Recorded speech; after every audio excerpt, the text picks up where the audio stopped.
Under a veil of geopolitical urgency and military necessity, the United States has executed one of the most strategically disruptive arms transfer decisions of the modern era.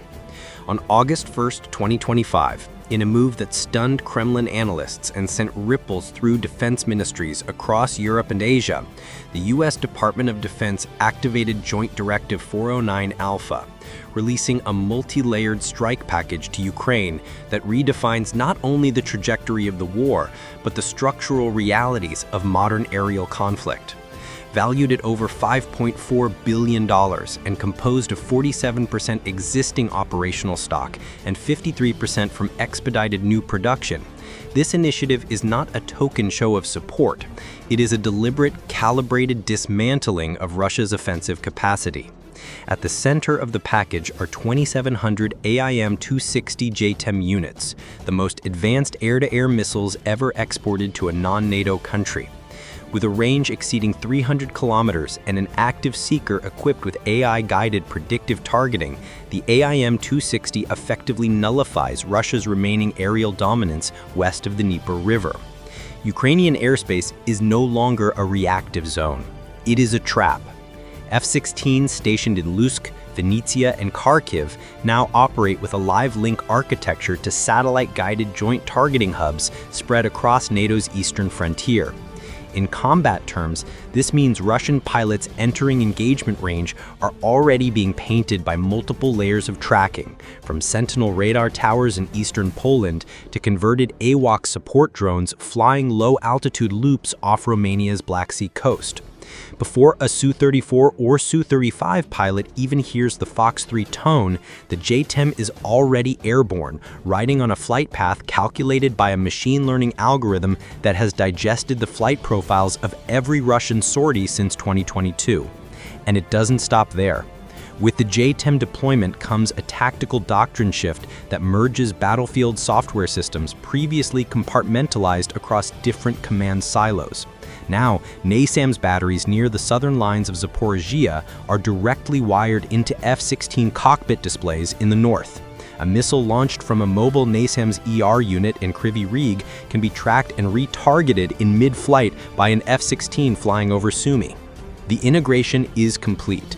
Ukrainian defense now operates as a distributed kill network. The psychological impact of this is enormous. Russia's previous doctrine of saturation attacks, firing dozens of Kh-101, Kh-555, and Caliber missiles in quick sequence, has hit a wall of diminishing returns.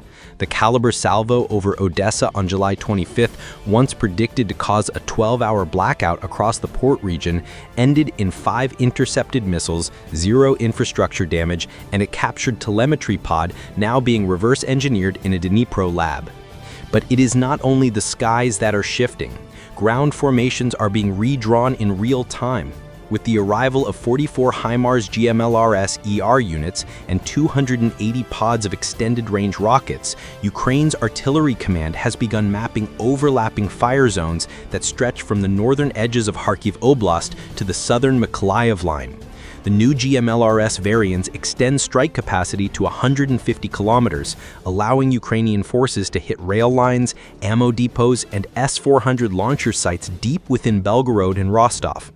Russian generals now find themselves operating inside a shrinking battlefield funnel, where rear logistics hubs are no longer safe and forward outposts are blind due to signal jamming from US-supplied Maldex decoy drones launched en masse into Russian radar coverage. The intelligence integration is even more decisive. Since July 14th, Ukrainian command has been running Project Sigma, a real-time fusion cell that combines satellite surveillance from Starshield Phase 2 constellations, electronic intercepts from NATO SIGINT platforms, and AI pattern analysis from DARPA-assisted neural nets. Within 36 seconds of a Russian MiG-31K ignition detected via infrared on satellite IR band 7, the system dispatches a 3-tiered alert, jamming codes to frontline EW units, target acquisition prompts to F-16s within 250 kilometers, and evacuation protocols for civilian grid sectors likely to be hit. It's not reaction, it's preemption. Russia's hopes of exploiting gaps in Ukraine's radar mesh or exhausting Ukrainian stocks through attrition have failed. Thanks to this U.S. package, Ukraine has now entered what Pentagon planners describe as Zone Dominant Stage 1, a phase where every layer of Russian escalation is met with a cheaper, faster, smarter counter-response. The economic asymmetry has inverted. Whereas once it cost Ukraine $1 million in defense to shoot down a 300K missile, now it costs Russia $3.5 million in R&D, fuel, and risk to deliver a single missile, only for it to be intercepted by a $180,000 AIM-120D unit that was produced in bulk and stored in U.S. arsenals since 2020. The economic fracture lines are forming inside Russia's defense industrial complex. The Votkinsk plant in Udmurtia has begun operating at only 42% of its annual target. Subcontractors supplying high-temperature composites for missile fuselages are experiencing delays due to import restrictions from third-party countries like Turkey and Malaysia. By contrast, the U.S. defense supply chain has gone into overdrive. Raytheon's Tucson factory has introduced triple shift schedules.